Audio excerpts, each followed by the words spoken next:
Hello and welcome to another episode of The Real Deal with Josh and Charles. I'm your boy, Josh. And here's Charles. I'm here too. Look at that. We're both here. No arguments on this end. There are definitely two of us. Yeah. Real Deal Cateers, we've got a real treat for you. Do you like that, Real Deal Cateers? I actually do like that. We can make patches. Yeah. Long sleeve t-shirts, varsity jackets, decals for cars. The possibilities go on and on. Commemorative plates. And that's where I'll end it. I think those are the only things we can do with that. Or they don't go on and on. But that's fine. I liked all those things. Yeah. Well, Real Deal Cateers, this month was a real event in the world of The Real Deal with Josh and Charles, because the aforementioned Josh and Charles sat down to break bread in New York City and hang out as only a pair of total best friends can, and take in what was an orgy of cinematic indulgence. We watched 4 movies in about a 48-hour period, and we are going to begin part 1 of unpacking our magical weekend in New York, title pending. That's right. We decided not to title episodes, but we might make an exception for this one. And this is a special one. I think this is even episode 10 if I'm getting my numbering right. So this is big. And let's ring in our double-digit entrance to the world of podcasting with a two-parter. I think it's the classy thing to do. Two-parters. I love two-parters. There was that good two-parter in Lost that was really good. Next Generation is chock full of fantastic two-parters. Let's follow this line, and let's do our own two-parter, because it really does deserve it. You know, Josh, it was a treat to come down to New York and see you. We hadn't seen each other in a very long time, so this podcast is it's how our friendship is sort of, staying along and clinging to life. So it was really good to revitalize, and it was like the health pack in a video game where we were almost dead, maybe. I don't know, but we're back. And Charles, I wish I could say the same. It was kind of a chore to have you, but, again, as I mumbled to myself the whole weekend, it's for the podcast. It's for the podcast. Just get through this. It's for the podcast. And I did. We did. And here we are. We did it. Well, one other thing I loved about New York, in addition to all the wonderful places you brought me to eat and wander, was we watched 2 movies, one of which was an Oscar nominee. So I think I could see that just about anywhere. But the other was a movie that is so obscure it has not 5 ratings on IMDb. So it's just New York. What a place where you can do just about anything you want. And in the case of Delirium, you probably shouldn't have ever done. New York just has everything. Things you should do, things you shouldn't do. Wonderful. Yeah, we definitely bravely ventured into 2 movies that were very demanding for just about the 2 most polarizingly opposite reasons imaginable for art that is technically speaking in the same general domain. We saw Embrace of the Serpent at Film Forum, and I'm going to go ahead and be very generous and call it another movie called Delirium at the Spectacle Theater in Williamsburg. And yes, we truly tasted deeply from both ends of life's great offerings over that one day. I think I can safely say that it was an unforgettable movie-going experience to take the 2 of them in, especially in a 8-hour period. Yeah. No, it was a lovely day, and went from one movie and then enjoyed a nice break and then went to the other. The other one was the Midnight at, what was it, the Spectacle Theater, you said? Spectacle on, I want to say South 3rd Street, just off Bedford in Williamsburg. Dude, it's such a sweet theater. It really reminded me of some of the old stuff that used to exist. We had a theater like that in Portland. Sort of reminded me of the downstairs in our old stomping grounds in Northampton. And it's cool that even though only 7 people showed up, including ourselves, the place like that can still exist. So that was fun. It was fun, and I want to push that to later in the podcast because I want to really build up to the climax of the screening of Delirium, which is definitely etched into my memory for any number of reasons. Yeah, no, we'll leave that one for the end. But yes, Charles came in Friday night. I just left a Drop Dead Pig Destroyer Cloud Rat show in Williamsburg, so I had lost my voice almost entirely yelling along to the vegan hardcore punk anthem "At the Cost of an Animal" by the Providence, Rhode Island's own Drop Dead. And we had a late dinner and supped heartily on delicious Asian food. And the next day, oh boy, do the movies begin. Woo! And actually, I think the most common question of the weekend was, Josh, what the fuck's wrong with your voice? Yes, I am on the up and up now, if only vaguely. I truly was croaking like... You I'm trying sounded to think of a character who survived getting their throat slit in a movie, but I sounded like I was a cartoon mouse who'd been stepped on. Yeah, I was thinking, those shitty kazoos you had as a child? Maybe you never had one. Hey, I as a still have child. them. You do? Well, you sounded like one of those where like you blew into Yeah. it, nothing really worked. There were words vaguely coming out. Yeah, but we had some good conversations, and we just made it worse and worse throughout the weekend. And by the end of it, you beckoned me to go with your hand. I said, leave me. I sounded like a cartoon character named Wheezy who had like emphysema and was like a warning to like children not to smoke. Oh yeah, so let's get started with Embrace of the Serpent. Oh my God. You know, you have the distinct pleasure occasionally of describing movies that are so impossible to capture and so impossible to ruin or spoil by any measure. And that usually speaks to a movie that is so, richly understood and developed. And like it's an experience so unto itself that whatever language we're going to throw at it today, really, I assure you, cannot capture this movie. I have not been this bowled over by a movie since seeing Upstream Color just up the street at the IFC. What, is it 3 years ago now? Oh yeah, if that, maybe more. Maybe 2-3 years. Embrace of the Serpent is a fascinating sort of two stories of white explorers entering the Amazon across about a 3-decade gap, both driven by seemingly different efforts to seek out the Yacruna, this very celebrated and highly sought after psychedelic spiritualist herb found only in the most remote congregations of the most esoteric spiritualist cults of these Amazonian tribes. And the stories, much like the ubiquitous river that runs through both tales, they entwine into each other, and we sort of understand that we're watching one indigenous tribesman and shaman make the same journey twice with two different people. And while we're exposed to these two different white explorers and two different reflections of white imperialism and colonialism over an expansive time, what we're really seeing is one human's effort to sort of get a second shot at what he comes to understand to be the most important journey of his life. And we see this man in his more callous, dismissive, separatist youth. And we see this man, I don't want to say mellowed out, but someone more open and more understanding and ultimately capable of revelation.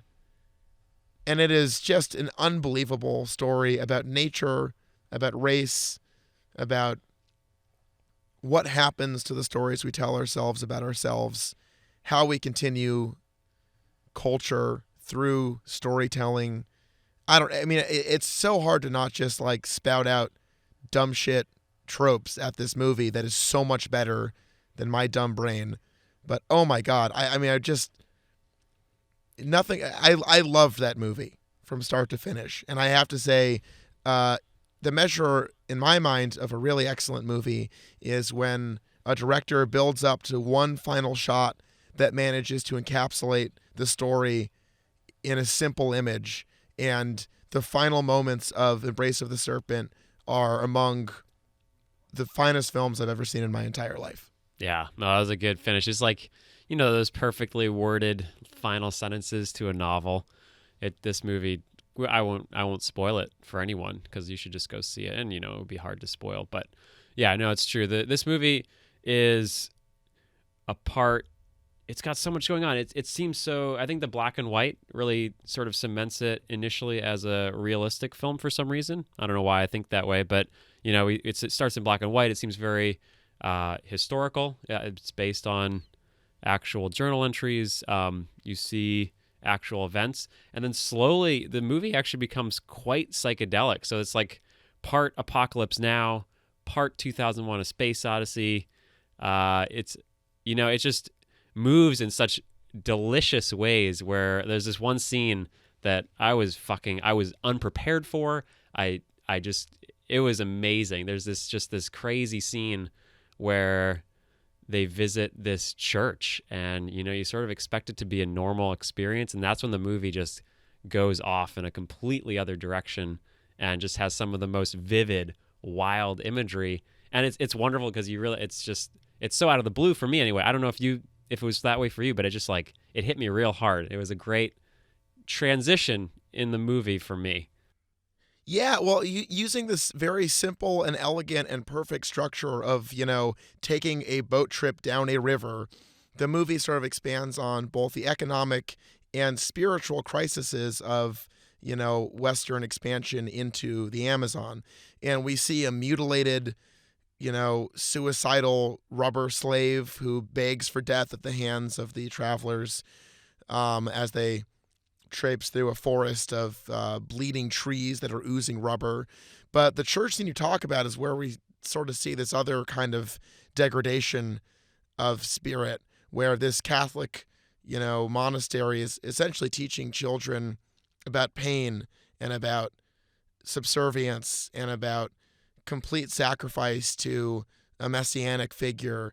And the seeds that are planted in the 1909 narrative of the Theo von Malthus expedition to explore the Amazon come to bloom in a nauseating, nightmarish sequence in the storyline set in the early 40s, where these children who were seen being taught to self-flagellate to find repentance before Christ, those ideas develop and expand in predictable but also completely horrifying dimensions into this sort of apocalyptic death cult centered around an actual messianic figure in one of the most chilling, bizarre scenes I've ever seen in a movie. Yeah, no, it's fantastic. And, we were talking last week about the Oscars and, the whole Oscars so white thing. And I was surprised with all that this didn't win, not just it's sort of simple of me to say that, but I think this is one of the best movies that looks at colonialism, white atrocity. But on the other hand, it doesn't simplify it to the point where you can dismiss it as just sort of like propagandistic. It is a really touching look at a really nightmarish situation that actually happened. And I think it's to learn, because basically the point of this whole movie is that there are stories that were never told, that were completely erased. And it's just so rare to see a movie. It's so weird in 2016 that I found it to be surprising that a native character was given actually seemed like a person. Like, have you seen many movies where the so-called savages are actually given a voice and a person and really depth to it? Like, that's such a sad part of our film culture right now, is that's surprising to me. Oh, sure. I mean, yeah, that character has become such a cliche across so many movies. And, I don't think I'm shocking anybody to point out that most of the white adventurer movies that you so valorize from your youth are chock full of pretty astonishingly shallow racism and the kind of stock characters that are compared to a movie like this that is so poetic and beautiful and lush, just so embarrassing and stupid. If anything, it underscores how much I love the John Carpenter film Big Trouble in Little China all the more, because he kind of takes a criticism of that general premise and pushes it into the cartoonish by making the white male lead so ancillary and so useless to the story, and all of the seemingly cliched Asian side characters that, it's a deeply misunderstood movie, and it probably, is not going to pass everybody's cultural radar without criticism. But the whole point of that movie is that you have Kurt Russell playing the, intrepid white adventure guy. But as the movie wears on, he knows nothing, learns nothing, is almost never helpful, and leaves with nothing. So he's just a complete piece of shit. Yeah. And that's the whole joke. Like, he's terrible at fighting. Everyone around him is amazing at fighting. He knows nothing of mysticism. Everyone around him is deeply versed and steeped in knowledge. It's wonderful. It really sends up the, Indiana Jones bullshit that people kind of accept pretty uncritically, and it's delightful. Yeah. And in this movie, it so effortlessly shows a human being in his natural environment. And there's no effort put on exotifying it or making it seem like, whoa, look at this crazy shit. It's a man living his life. And his life happens to be, one of great isolation, deep in a seemingly unimpenetrable jungle. And I think the visual language used to show that's so effective are these tracking shots of following, we are following him through the jungle. And even though to us, this looks like this totally monolithic environment, he cruises through it effortlessly and as though each step was, being telegraphed well in advance. And it's a subtle effect, but it lets us really understand that he is our guide and he is at home here.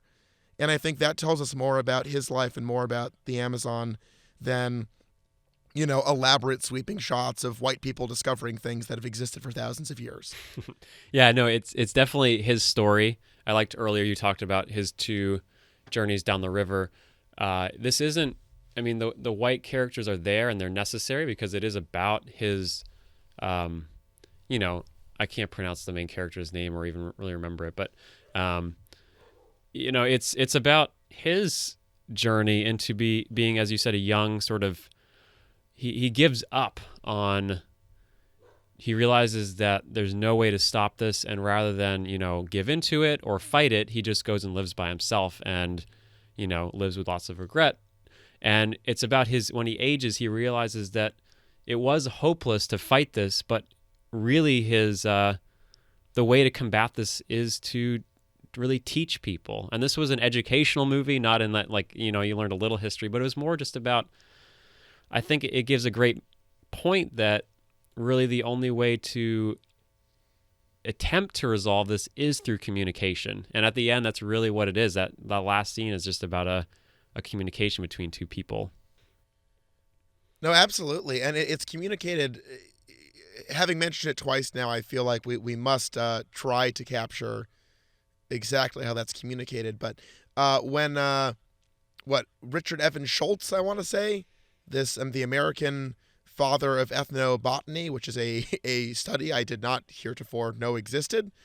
And he kind of historically is seen as the scientific father of psychedelics, as opposed to the more metaphysical reaches of a Timothy Leary or the dubious claims of other drug enthusiasts of that era. He really approached the practice of using psychedelic drugs entirely from the standpoint of how it existed in the culture that was created around it, as well as its chemical and scientific properties.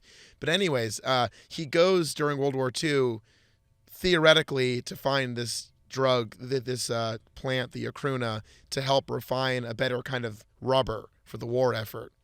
But just as the sort of, the pretense that the main character has about his journey in life is shed, just as the main character lets down his assumed narrative of, I am here for this reason, to preserve this thing under my terms and my conditions, and I will be the last living version of it.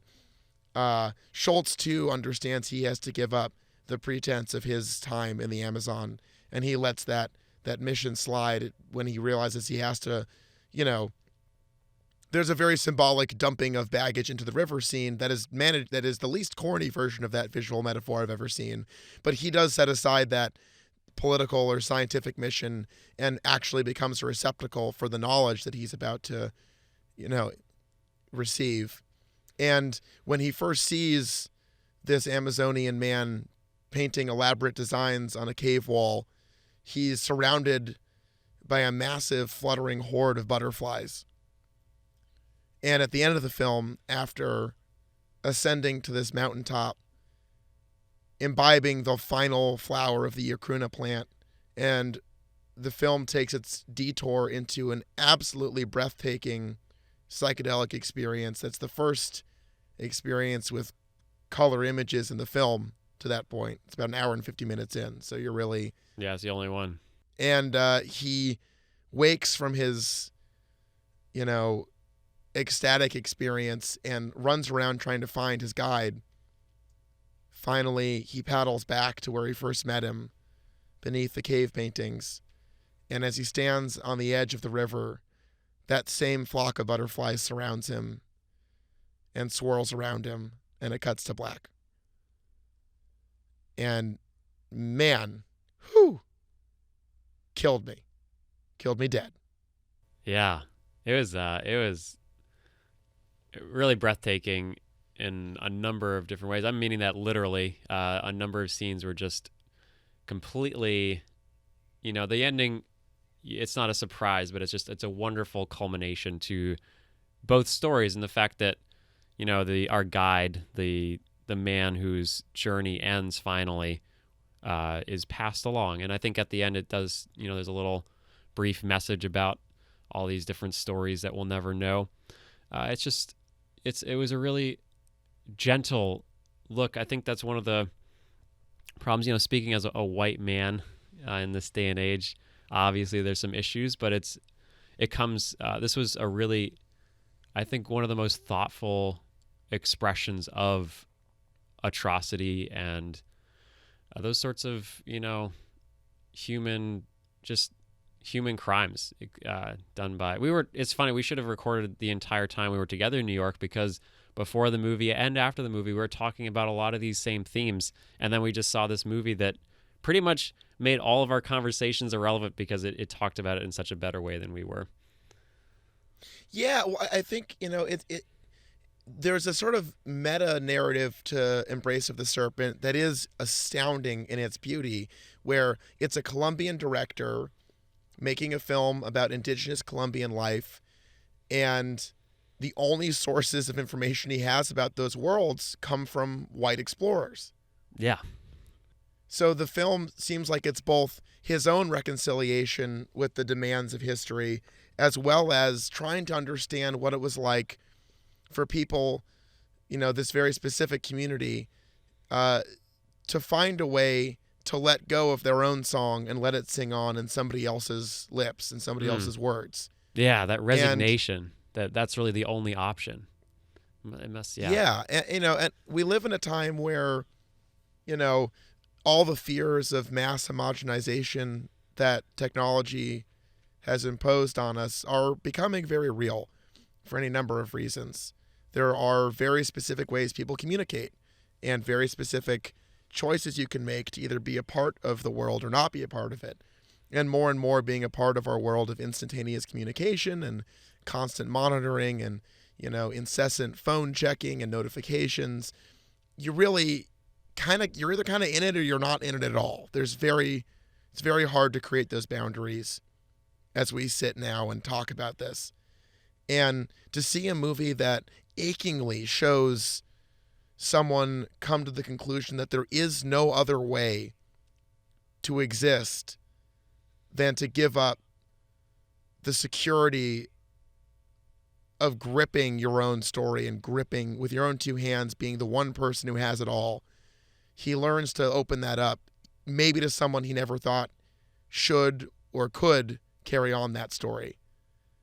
And it's a movie about language. It's a movie about a lost culture. It's a movie about psychedelics. It's a movie about Colombia. It's so many things. And what's amazing about it is that for for a film about this absolutely pulverizing journey through extreme conditions, and there is death and there are attacks and betrayals, and it's not an exhausting movie. It's told with a strength and a sort of confirmation that is so hard to communicate. It is not a busy movie. It's a movie that really invites you in, and a movie that feels lived in a way that doesn't feel like it's trying to communicate something. It just shows you something so beautifully. And it's an absolute gem. And had it not gone up against an Oscar favorite like a Holocaust movie, I'm certain it would have snabbed a little golden statue just as desirable as that rare psychedelic herb of the Acruna.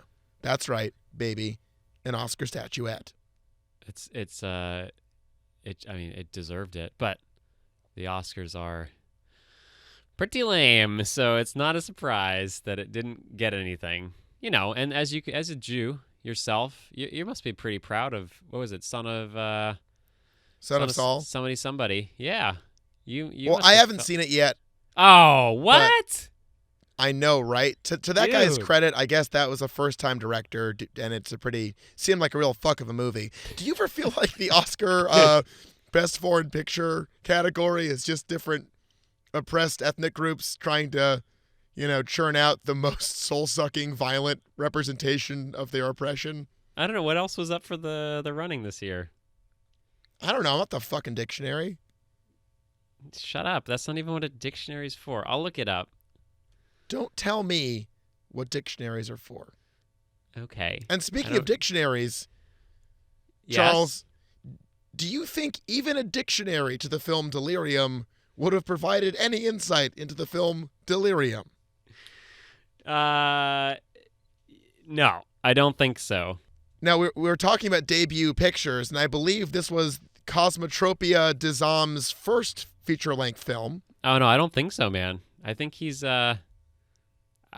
prolific, or she. I don't even fucking know.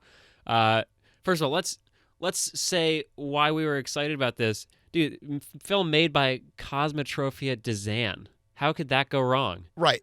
Awesome name. The trailer. They showed the trailer before the movie. It was fucking incredible. I don't know about you. I thought it was like, yes, this movie is going to be awesome.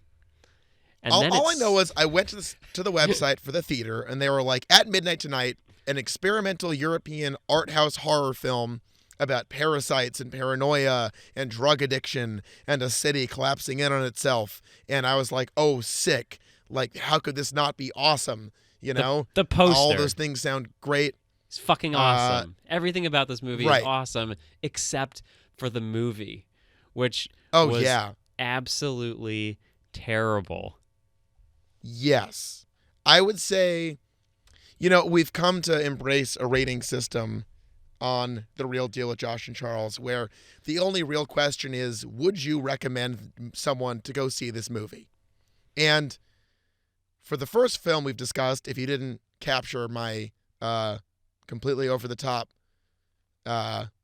ball-polishing worship of how good Embrace of the Serpent was, yes, come on, go see that movie. Delirium exists at the far reach of the other end of that extreme. A movie so brutally uninteresting that it's hard to talk about because despite it being segmented into an almost unbelievable number of chapters, or as they put it, corridors? Corridors. Right. By the end, I don't remember which one was it. 7 probably. They started misspelling the corridors. Yeah, that was ominous. Yes. Right. Me and Charles walked away from Delirium feeling maybe a little more empty than we had before as people. Like, I thought my capacity for love was kind of injured by the film Delirium. There was, similar to the turning point that we mentioned in Embrace of the Serpent, where we sort of introduced to this strange cult, there was a definite turning point in this movie.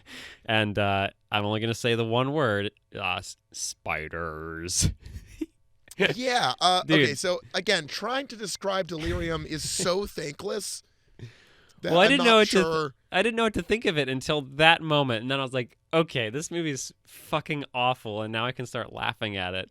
because yeah. it's like it is dark and it's got all sorts of like shitty effects of lots of double negatives and I guess they don't probably use negatives like simulated double exposures, rewinding, slow motion, speeding up. It's just like a huge mess. And then it gets to this awesome scene where she's chewing on those like Halloween spiders. I don't know, were they meant to look real or are they supposed to look like she was chewing on spiders, like fake spiders? The main character in the film is a sort of emaciated, pale-looking woman covered in tattoos who kind of shuffles around a city doing aimless bullshit, right?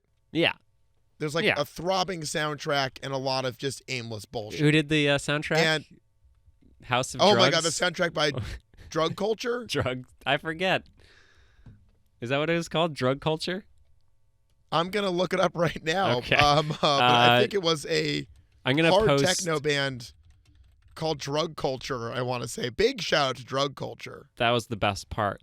I'm going to post a 15-second segment. Oh my God. 15-second segment of the ending credits. The ending credits to a 120... How long was it? 89? 79-minute movie? 79 minutes. And it was like a 10-minute ending title sequence where they listed out all the URLs to something that I will never go to.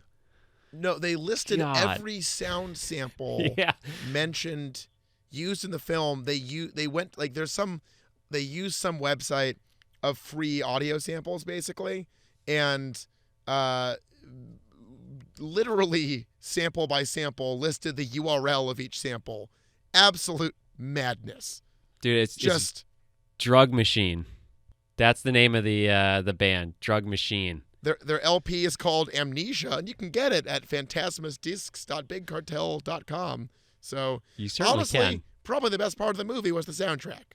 Yeah, it was like what was that movie where things happened a lot? Run Lola Run. It was like that. Actually, I think the movie was Run Lola Run. Maybe a remake of Run Lola Run. I couldn't quite tell. Can I? Now that I am on the website that sells physical copies of this fucking abortion. Yeah, it's $22, I think. There are 1, 2, 3, 4, 5, 6, 7, 8, 9. There's, I think, almost 10 different merchandising tie-ins to this fucking disaster of a movie. Well, and including multiple, like, they have different Blu-ray sets with different hardbox designs for the film that range from vintage and Japanese design to international retail version. This is not a good movie. Nothing happens in it, and it is laughable. And they spent more time photoshopping boxes for this piece of shit than they did editing it. Dude. And that's not a joke. There are some sequences that go on for fucking long. After the movie, I was like, I think it took less time to film this movie than the actual running time. They literally, you see a scene go forward and then it goes backwards and then forwards and then backwards. There's a wonderful sequence where she's eating ramen noodles that goes on for probably 10 minutes. It felt like 10 minutes. Well, we discussed at the time that it felt like this is someone who, okay, first off, the movie is dedicated to Laura Palmer to give you a sense of... Right. I was going to say, yeah. Right. It is someone who loves Cronenberg and loves Lynch and loves Jodorowsky and loves fucking Aronofsky, trying to make a movie full of deeply charged, disturbing imagery, but honest to God, making a movie where someone walks down a sidewalk for 5 minutes. And that's a scene in the movie. Dude, this movie was like being raped by a flaccid dick for an hour. Just an hour. Yeah. Yeah, normally I shy away from that kind of comparison, Charles, but this truly was invasive and it was and unpleasant. But in it a was way that impotent too. It was complete just shit. It was so unimportant and it forced itself down your throat. Awful. What I would have to guess is that they thought they were making a movie about someone's descent into the titular delirium. But in reality, with a total absence of any context for anything about the characters in the film, it is impossible to tell what is going on. And maybe it's some sort of incredible cultural miscommunication where me not being some, art house Euro, I missed something. But there is no universe that I can imagine where someone would enjoy watching this movie. And I mean that very literally. It is not enjoyable. And I don't think all films need to be enjoyable, but to make something as inaccessible, boring, and slow as Delirium is an accomplishment.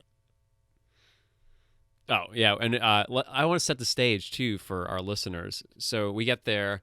It's probably like 70 degrees in the theater, and the person behind us like, it's a little hot in here, don't you think? So the guy's like, oh, we have AC, even though it's fucking the middle of, winter in New York.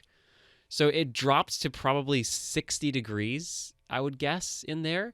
It's fucking freezing. And then the people in front of us were in all four of them. There were four people sitting in front of us in various stages of sleep. So as sometimes I would get bored of the movie and I would just watch their heads bob and watch them as they woke up. And then I'm like, oh shit, this movie's still going on. And I would go back to sleep. That was... I'm going to up the ante and say the most enjoyable part of the movie-going experience was watching the people in front of us nod in and out of sleep at different intervals in the film. Because I can only imagine the nightmare of waking up from some kind of respite from this horrible film to, see a 4-minute shot of someone standing on a balcony while an ominous throb emits from nowhere and trying to figure out if you're still awake or asleep or not. Yeah. Hey, Charles, for 23 pounds, you can buy a limited to 20 Delirium VHS in a crystal box with a personalized member card. Oh man, we're gonna put that on our Facebook page so all of you can enjoy this.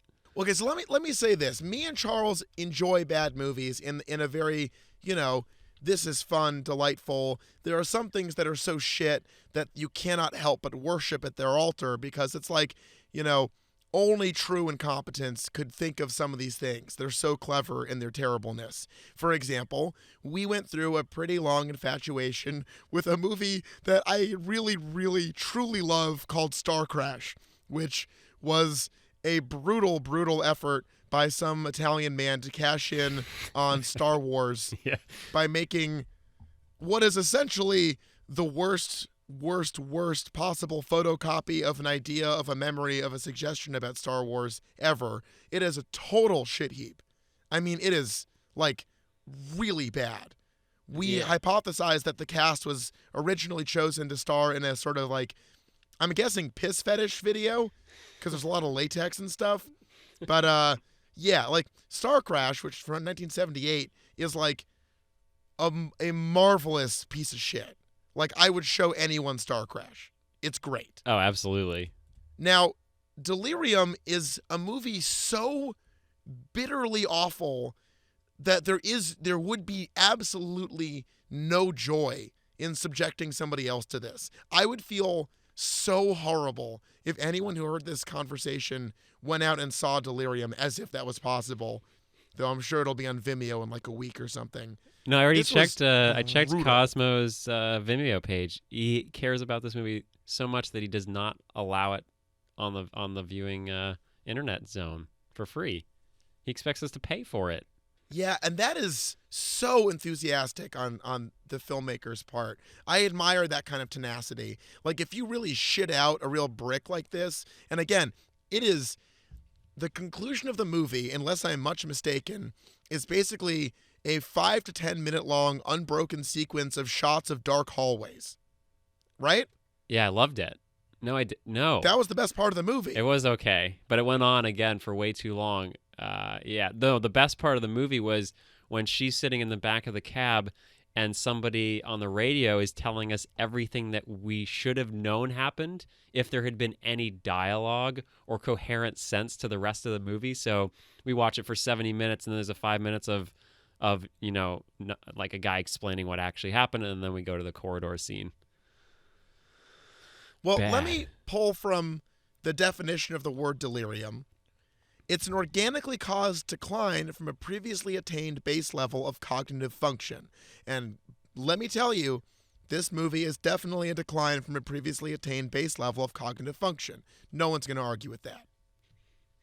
No. I mean, there's no one to argue about it because no one's seen it, but I won't. I certainly won't. I admire people trying to make challenging, out there fringe media that's designed to provoke and disturb and irritate.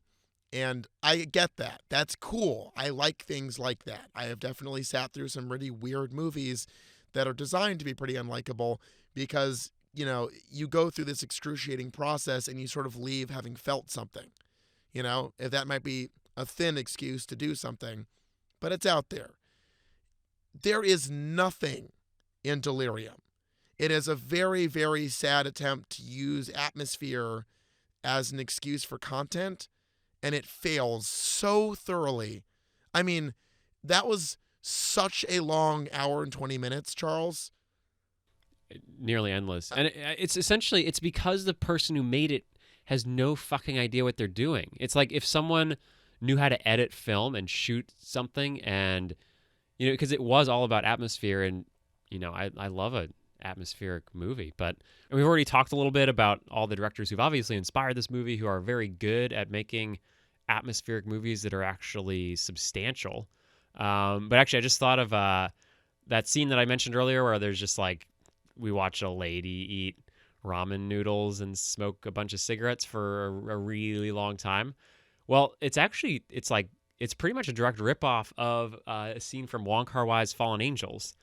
And I remember Wong Kar-wai has been criticized for like a lot of his all the movies made before In the Mood for Love is sort of like just sort of empty, vibrant experiments. I don't agree with that. I think Wong Kar-wai's always had something to say, but I think that really comes down to what you were mentioning earlier is that, I mean, you can certainly push the envelope with cinema. You can have really wild cinematography. You can have strange editing. You can tell the story backwards. You can do all these things that are atypical, but it really just comes down to what is this movie doing and what does this make you feel? And it's actually really interesting that you have pretty much the exact same sequence of ramen and cigarettes, and one of them is amazing because it's made by people who know how to make film, while the other was fucking dumb because it was made by a bunch of fucking incompetents. It's essentially as though they shot this and then decided to try to edit it in MS Paint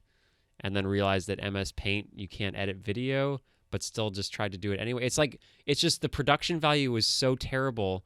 It really, there's no going back at that point. It might have had some interesting ideas. Actually, the ending credits came on and the main character was named the mother and daughter of the parasite. And I was like, oh, wow, that's actually pretty cool. I wish I'd fucking gotten that by watching the movie rather than just reading her name in the movie. So it was complete incompetence. It's as if there was, because again, I if you just read the description of the movie, it sounds like it'd be sick. But it feels like what we're given is everything, and maybe this was the point, but oh my God, what a brutally rendered point. It's everything that is inessential and boring about that premise of like parasites and, your mind being taken over by some sort of alien presence. And it's just the fucking cutting room floor moments from a story that could have been great. And I have no idea how you could finish this and be proud of it. Because it is it is not disturbing. It is not scary. It's not upsetting. It's deeply confused and deeply boring. No, it's a great point, Josh. As both of us, we create things. You create music, I create stories, and it comes to a point where when you're done with it, whether it's something that you want to share with other people. And I really, I'm not trying to be an asshole here, but I do not understand the kind of person that would see the end result and say, yes, I want to share that with other people. It's a mind-boggling. Cosmo. Yeah, so again, to see it in a tiny freezing cold room with a room full of semi-comatose people made it maybe the perfect environment to watch Delirium. Yeah, I remember there was a moment where it was right after they said the word spiders. We both just laughed and couldn't stop laughing until minutes had gone by. It was one of those, it was delirious. I guess it did accomplish that. Where, when you just laugh and you just can't stop. and I had fun. It was wonderful to sit next to you and share it with you, but not Oh because yeah. the movie was any good. Yeah, also it's like a spoiler for next week, just to tease the audience. We were just, I believe, almost at the exact midpoint in the phenomenal movie The Raid, and I think both of us had moments of like, we could be at home watching an amazing martial arts movie, but we're watching a European woman sit on a sidewalk and growl in backwards masked audio to a camera while very unhappy looking people walk behind her. And that's the thing, is they And shot it just in the street, so like it's obvious that none of these other people are actors, and they're all just like looking at this person like, what the fuck are these people doing? Just Continuing awful. the Godard's legacy of the verite, the film is frequently shot, again, seemingly with a kind of nihilistic abandon, most normally associated with like high school poetry. It's just like, wow. It is just, I cannot for the life of me imagine coming home from going out on the street and doing that, watching what you did, basically not altering that footage in any way, and just putting it into the... It is so... I really want Cosmotropia Dizam to give us a look behind the shitty camcorder and explain to us what they thought the beats of the movie are. Because if you're going to make this bizarre, unhinged movie, you have to create tension. And to create tension, there has to be these moments that do clearly delineate, okay, things are happening in a certain manner. Like, the total opposite of this fucking shit heap is, the iconic, wonderful, perfect movie Possession. Yeah. It's another movie that, uses seemingly a lot of disparate visual images. Wow, how horrible a phrase is that? Visual images. Fuck me and my dumb fucking face. Don't worry about it. I'll edit it. It's a movie that uses... I'll edit it out. No, leave it in. I want the world to see how shit I am. Okay? Okay, listeners? I'm shit. Okay? You happy? All right. In Possession, there's these images that are disturbing and seemingly unrelated that, as the film builds and builds and builds in a very delineable manner, they all weave together into a truly horrifying, nightmare. And this movie had a lot of really big ideas and was so inept at communicating them. I want to go back to the spiders moment, because as if we didn't realize how asinine a movie it was by looking at a grown-ass woman chewing on fake spiders in an effort to look creepy, hearing someone on the soundtrack literally say spiders as if somehow that was not being communicated. And the bubble effect, on your MacBook Pro, and you can stick your nose and make it big. They use that on the spider mouth. It's a kind of desperation that's hard to forgive. They are working so hard to do something that does not work. And no, I, for the life of me, cannot believe that they had no other opportunity than to just shit it out. Because there's so many obvious things. I believe, and Cosmotropia, if you ever hear this, and I can't imagine that, there's a million podcasts covering your awful movie, I think you could edit this movie into a great movie. Yeah. And maybe I'm wrong, but somewhere in this movie, there's a great 20 to 30 minute long short film. And carving that out of this brutal 80 minutes might be impossible, but I have to hope that someone can. Well, I mean, the problem with this movie is that it didn't do anything new. And, it's... If you're not going to do something new, you might as well make it good, but it was just bad. I mean, we've already mentioned so many names that have done nearly the exact same movie and just done it really well. I just don't know why this person was... It's like when they let my brother play Little League. It's just like, no, some people shouldn't be doing this shit. And, you really shouldn't have made this movie, because so many people can make a better version of this. So go make a trailer. This dude's really good at making trailers. This guy's good at probably doing other things, but making feature-length films is not one of them. Well, you point this out, and it's true. The editing in the trailer is everything the movie lacks. Yeah. And if only that sense of economy and tension that Cosmotropia put together for like a 2-minute burner could make it to the rest of the thing, nothing about this movie justifies its length. And don't see it. And this isn't being cute.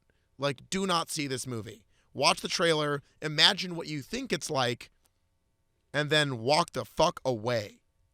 Oh yeah, I would highly recommend watching the trailer. The trailer is really, it sets you in the mood to really watch a great movie. And then when you do, it just fucking punches you in the gut very weakly, and that's it. It leaves. Nothing else. It's kind of like Sex with a Stranger, where at the beginning you're like, okay, this is a weird start, but like maybe it's going to go somewhere cool. And then it just takes forever and it doesn't go anywhere. Yeah, and you sort of it's sit rough. there in rubber. That's what I'm sort of imagining you're doing. Right. And I'm chewing on fake spiders. I can't stress that enough. Yeah. Spiders. But it was an experience, and only a New York experience for a little city guy like me.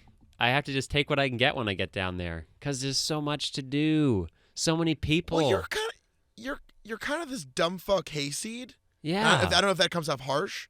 No, just it's like this, totally justified. This piss poor little shit who just farts in from like the goddamn sticks, and it was really cute watching your little country brain, try to take in the big fucking apple, or my city, as I think of it. And I think I gave you a pretty good taste of the magic of New York, because in a lot of movies, and I know this is going to sound crazy, but hear me out. New York is almost like a character in some movies. Get Out. No, I won't get out. You should. Please? Okay. Well, I'm not. I can't stress enough that I am not getting out. But yes, in some films, New York, like there's a little director I like to call Woody Allen. And yeah, some PC types don't like that he's a pathological child rapist. But in his film PC Manhattan, culture, in his film Manhattan, which probably upsets, the PC activists because this pathological pedophile has a relationship with a much younger woman in it, as if that's evidence of anything. The city of Manhattan is almost like a character in the movie. Oh, well, when you put it like that, yeah, that's true. And I felt it. So all those people, were they real? Oh, no. Central Casting just sort of ships in a few million a day, and they wander around and just entertain. Is it all for Humans of New York? Like, is that all it's just a big project? Yeah, my favorite website. Charles did aggressively try to seek out the guy who does Humans of New York while we were there. It got a little uncomfortable. He did accost many people with cameras and said, "I'm a human. Please." Yeah, I mean, I posed right. too. I brought costumes. I held coffee cups. Well, I don't think spreading your asshole open in Washington Square Park is exactly the kind of thing they gun for. As a fan of the website, I would have thought you knew that was not really in their purview. I just was hoping they might expand. Yeah. I don't know. Well, we can hope and we can pray and we can dream. Well, at least we can for now before Hillary Kilton is president. Yeah. Hillary. Ugh. God, what are we going to do then? Hillary Murderton. What are we going to do then? Oh, God, I don't know. God, I won't be spreading my asshole anymore. Move to Italy, where apparently we could make movies like a fucking asshole all day, like Delirium. Honestly, why don't we? Sounds like a dream. Or a Yeah. nightmare. Spiders. It seems like the European art house scene has a tolerance for complete ineptness that rivals even the somewhat embarrassing American art house scene. So there we go. Shit. It's fucking shit. It is fucking shit. But you know what's great? I don't. Both because it'll never be distributed by anyone with any legitimacy, and its relative obscurity to begin with, we will never have to watch Delirium ever again. Not only will we never have to, but we won't be able to. It'll be great. Right. Oh. Unless you spend the American equivalent of $30 on a VHS copy of it. But we have so many choices. You could get the the vintage. And let me say this unambiguously: you're a fucking idiot if you buy this movie in a physical format. Which one You're do you want to a get? fucking idiot. Do you want to get design D or design C or design I actually A? kind of like D. It looked like the Rosemary's Baby VHS, so I was into that. Yeah. Oh wait. Okay. Yeah. No, it's a different movie altogether. Yeah. I would. Ooh, I don't know. The Hardbox Design C Vintage is pretty sweet, man. Let me ask you this. Oh, but the Spiders is on A. I'm going with A. Spiders is on A. I'm going with A. Looking on that web store, Cosmotropia has made other movies, and Shit. I will throw the gauntlet down. I will buy the movie Succubus by Cosmotropia Dizam, and I will watch it with you. Because I'm realizing that in the oversaturated realm of film criticism, we might be the only two dumb fucks, the two lonely, weird people doing this, that are actually talking about the movies of objectively terrible filmmaker Cosmotropia Dizam. And Succubus looks like girls might kiss in it, and that already puts it above and beyond Delirium by a margin that is almost inexplicable to people who have not suffered through Delirium. I'm in. If you have Okay. the extra $14.99 pound, right? It's Yeah, not- I don't want to boast, but I'm willing to drop upwards of $20 to $30 on what will probably be a huge mistake. How long is And it? that's not the first time I've said that. I don't know. It's gonna play again. No, it's not. Okay, good. Dope. Jesus. Look, it's been an amazing episode of The Real Deal with Josh and Charles. Yeah, it's 70 Embrace minutes. the Serpent. Go see it. Yeah, absolutely. It's Delirium. one of the best. Yeah. Delirium, I cannot express enough that you can't see it, which is good, but don't see it in addition to that. Oh, to respond to the fucking milquetoast dumbfuck film reviewer that was on the poster, who said, what did he say? This is a potentially life-changing film? Yeah, Summer for the Times who reviewed Embrace of the Serpent used the most fence-walking, cowardly phrase I've ever heard. This might be Potentially okay. life-changing? No, dude. What the fuck? It is or it isn't, and it fucking was. This movie is life-changing, not in a hyperbolic way. It actually is. It made me completely rethink things. So go see it. And Delirium, watch the trailer and listen to the soundtrack and watch the little 15-second clip of URLs that I'm going to post, because that's cool too. But next week, continuation. It's like we never left, like a week-long pause, and we'll be right back picking up the other half of our New York adventure. We got raids, we got bones, we got tomahawks, we got beards, we got no beards. I don't know what else we got, but we'll be back. If you like Kurt Russell and definitely questionable attempts at us to pronounce Indonesian names, then you're going to love next week's episode. And Charles, I want to thank you for coming to visit me in the Big Apple, hey, Pizza Pie, New York City. And I look forward to visiting you this spring up in Old Portland, Maine, where you hang I'll up be your here. tack. I'll be here. And yeah, Charles, we can finish. I say to you, goodbye, sir. And until I see you again, spiders.